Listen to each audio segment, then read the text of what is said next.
It may not be the jingle that we're used to, but it's grown on me. Hello guys, this is UniversalGiant. Welcome back to Let's Play AM2R. Last time, we made our way down from the Golden Temple into the Hydro Station, and I realized that there were a couple of elements of our log that I have yet to go through, because we weren't necessarily prompted to read them. So it might not be a bad idea to get a little bit more insight as to why we're here, and a number of things that were added into this game out of outside sources like the instruction manual that weren't necessarily in the original Metroid 2 game itself. So as you can see, our primary objective, as you can guess from the opening, is to exterminate all Metroid organisms on the planet, and also to locate and bring assistance to the Galactic Federation research and rescue teams. We haven't seen any of them yet. We might run into them later. As for the planet itself, it's rather remote, absent on most galactic charts. Federation research indicates it is the natural homeworld of the Metroid species. Its outer crust is hollowed out with massive cave systems which are home to an ecosystem that is yet to be fully studied. The first expedition of SR-388 revealed the existence of Chozo ruins. And regarding the research team itself, for years, Federation declared SR-388 unsafe to initiate new expeditions. However, after recent orbital scans failed to detect any Metroid presence on the planet's surface, the dispatch of a research vehicle was finally approved. The crew's mission was to inspect the region where the species was first encountered and reaffirm that none remained, which would have been lovely, except we found out that's not true. Their next objective was to explore the nearby Chozo ruins and study SR-388's other wildlife. Communication with the team was cut off, and only a distress signal managed to reach HQ. So they're probably not in very good shape. After the research team sent the distress signal, a search and rescue team, made of elite combat group consisting of heavily armed soldiers, came with a mission to locate and extract any surviving personnel from the missing research team. The group reported finding a specialized energy sensor at the campsite of the missing team. Its data confirmed the Federation's suspicions. Metroids still thrived within the planet. These findings were sent to HQ to be analyzed while the group continued their search for survivors. Contact was soon lost with them as well. The data sent to HQ revealed an approximate number of Metroids remaining on SR-388 and was ultimately used to develop a scan module for our power suit. This allows us to detect energy readings unique to the Metroid species, so that's how we've been able to figure out the number of Metroids in each area. Regarding the Metroid species itself, Metroids are the dominant species of SR-388. They hunt for any form of energy in natural synthetic organisms, leaving behind deceased husks for feeding. They're highly resistant to conventional weapons and possess great adaptability in foreign environments. Estimates suggest a small number of Metroids set loose on a populated planet would lead to the extinction of any present life forms. As such, they've drawn much attention from space pirates, who've repeatedly tried to use them as biological weapons. If you've ever played a Metroid game before, this is not news to you. What might be, however, is the Metroid's life cycle. Scans of the native Metroids reveal their most common form in prior incidents as merely a species' larval stage. While there are records of extreme mutations triggered by space pirates using abnormal stimuli, the Metroid homeworld of SR-388 is seemingly the only environment where the species can naturally transform. So this is used to explain why we only ever see the larva outside of this planet, except for spoilers for Metroid 4, which I won't get into, if you haven't played it before. Next, regarding the lost race of the planet, since we've already explored the Golden Temple, the Chozo were an ancient and mysterious avian race. Incredibly advanced, they colonized many worlds, spreading their message of peace throughout the universe. There are historical records and legends of where Chozo visiting other races, with whom they shared their knowledge and wisdom. These brief encounters led many primitive cultures to their present-day glory. Some say they helped consolidate the very foundations of the Galactic Federation. The fate of this race is unknown. Evidence suggests they slowly vanished from the cosmos over the course of centuries. All that remains on each planet they inhabited are the ruins of their once glorious civilization.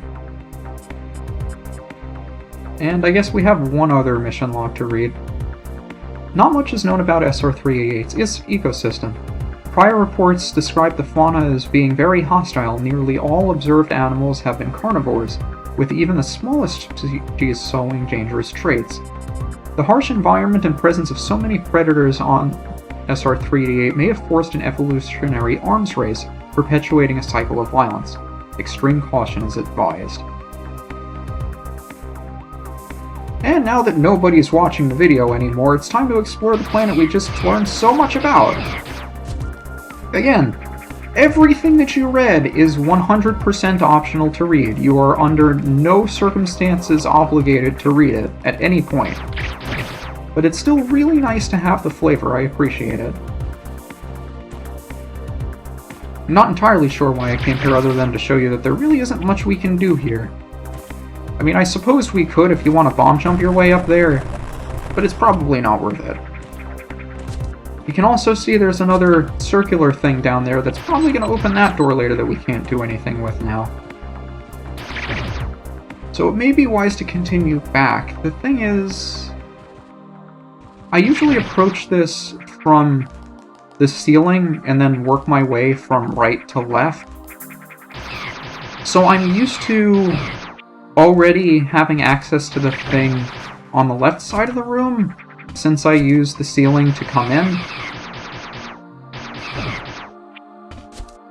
And I'm not entirely sure how to get there otherwise. I know there's good stuff to get before we go there, and it may be better to get it now, as opposed to getting it later or earlier, or what have you.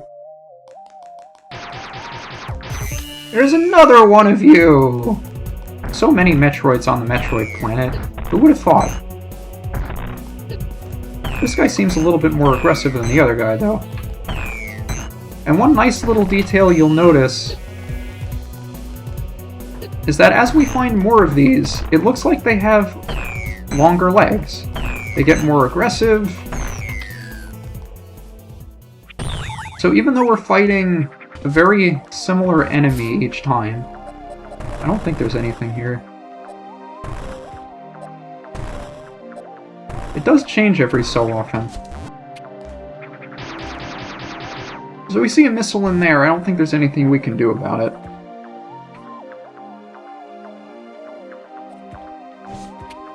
I do believe there's a thing here. I just don't remember if we want to go this way yet. I think we can, because there's a way to come back. Oh, nope, don't spit me out. Stop spitting me out, please.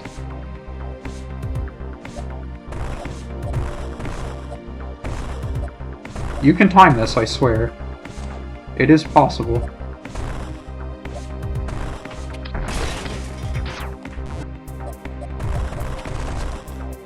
Yeah, I think there's a nice thing over here we want to get.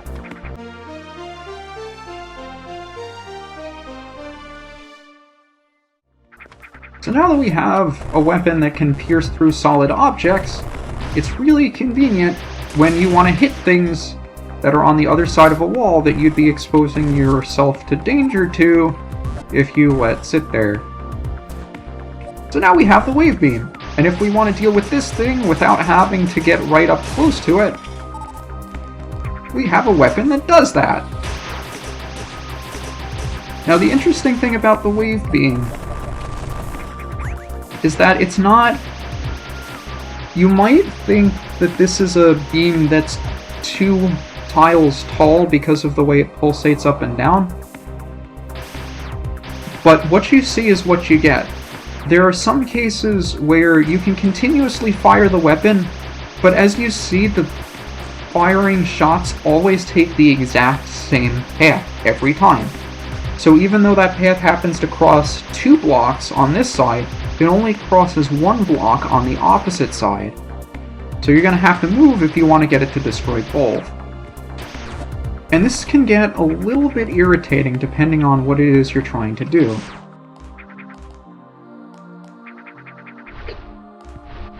So we'll see other instances of that later, but for now, we're just collecting pickups as we go and making our lives a little bit easier moving forward. You probably know what the high jump boots do. And now they're getting creative with where they hide these secret things.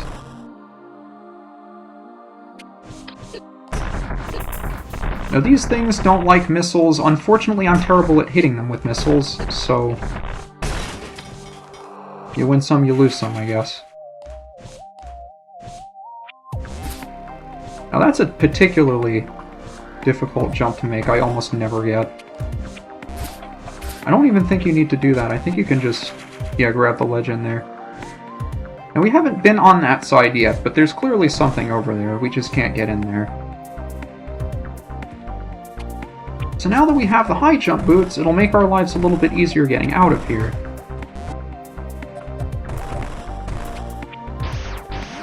As you may remember, we have this one gigantic tall room.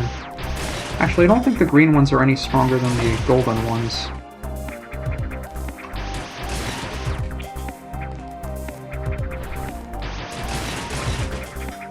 Jumped a little early there.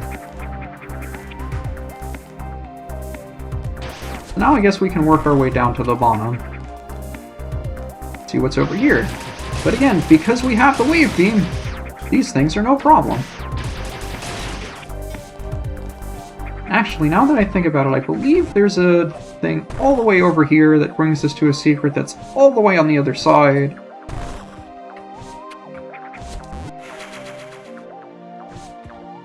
And the entrance for the missile tank, I think, is on the opposite side of the room. Now, one other thing to note about the wave beam is that not only does it pass through blocks, it's also stronger.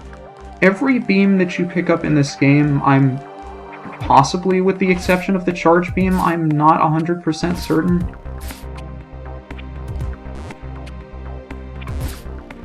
I'm terrible at timing that.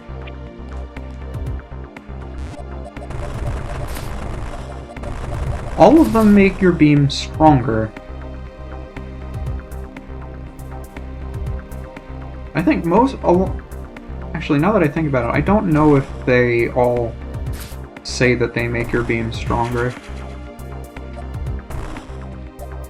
But they do. Now I'm curious to find out if the charge beam actually makes your beam strong. I know the charged shot is stronger than the normal shot, but I don't know if it makes your normal shot any stronger.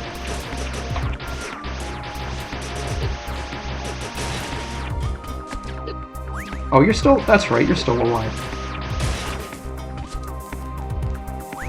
So this is how we get to this side. Question is, I don't remember how to get in there. I think it's down here. Sometimes the most obvious solution is the correct solution. Looks like that's all that's down here, though.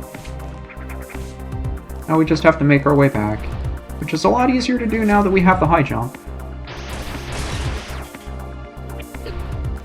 Or more difficult, depending on how you want to phrase your problem.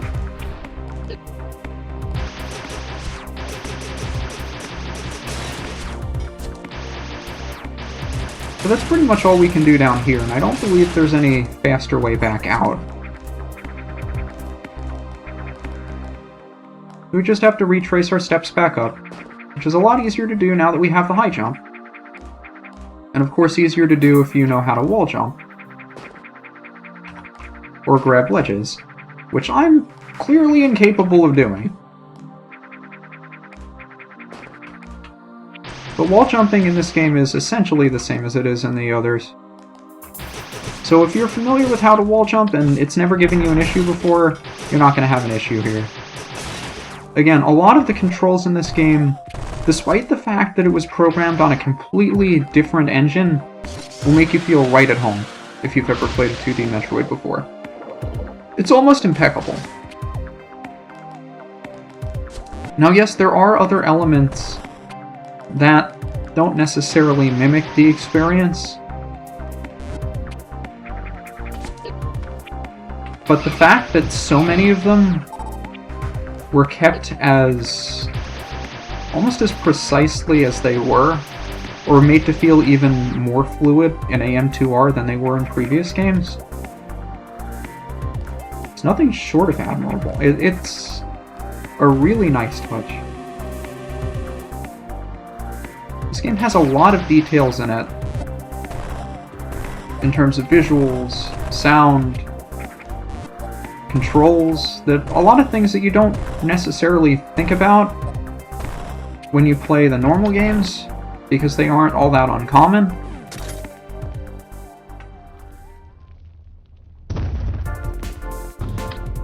Who remembers this guy? Arachnus, a territorial organism. Its armored hide is very resilient and requires at least high-voltage discharge to harm it. Attacking with anything less will only agitate the creature. When enraged, it'll roll into a ball and attempt to ram its aggressor. Bombs might be able to propel it in this state.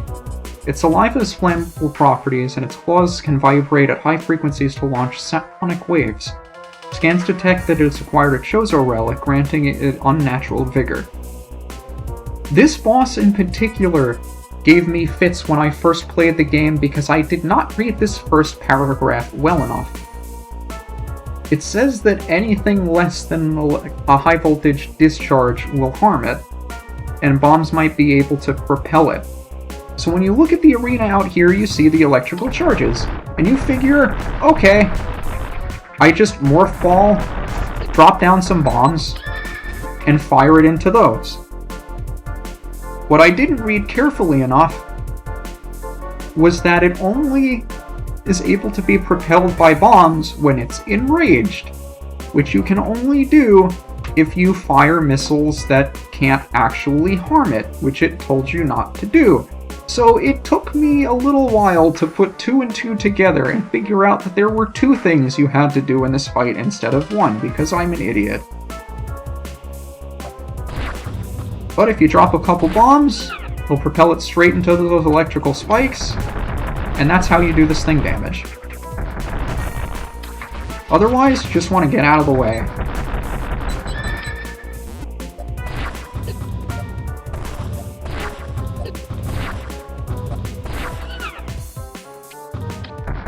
But I'm pretty sure Arachnus was originally in Metroid 2 before it was in Fusion. You generally remember this guy as the tutorial boss in Fusion. But I'm pretty sure he was in Metroid 2 before he appeared in Fusion.